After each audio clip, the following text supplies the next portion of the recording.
আচ্ছা ভাইরা, তো লক্ষ্য করো, আরেকটু আগে আমরা হচ্ছে ইলেকট্রন নিয়ে আলোচনা করলাম, তো এখন আমরা হচ্ছে একটু প্রোটন নিয়ে আলোচনা করব, ঠিক আছে?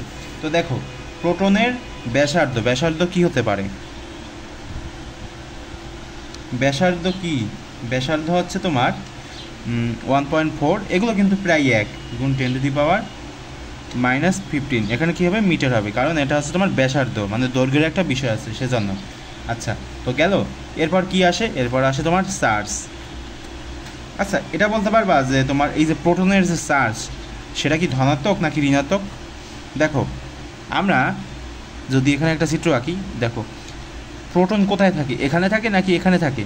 এখানে থাকে হচ্ছে তোমার ইলেকট্রন, আর এখানে থাকে প্রোটন আর নিউট্রন। তো প্রোটন আর নিউট্রন যদি তোমার এখানে থাকে, তাহলে আমরা জানি না যে ইলেকট্রনের চার্জ হচ্ছে তোমার ঋণাত্মক, তার মানে কি প্রোটন নিউট্রনের চার্জ কি? ধনাত্মক, ঠিক আছে?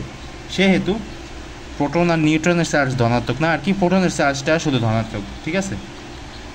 প্লাস 4.8 গুণ হচ্ছে তোমার 10⁻⁻10। বুঝতে কি পেরেছ? এরপরে সর্বশেষে কি আসবে? সর্বশেষে যেটা আসবে সেটা হচ্ছে তোমার ভর।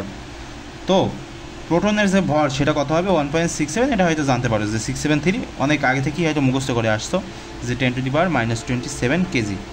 তো এটা হচ্ছে আমার ভর, চার্জ এবং ব্যাসার্ধ, ঠিক আছে? আমরা কিন্তু জেনে গেলাম।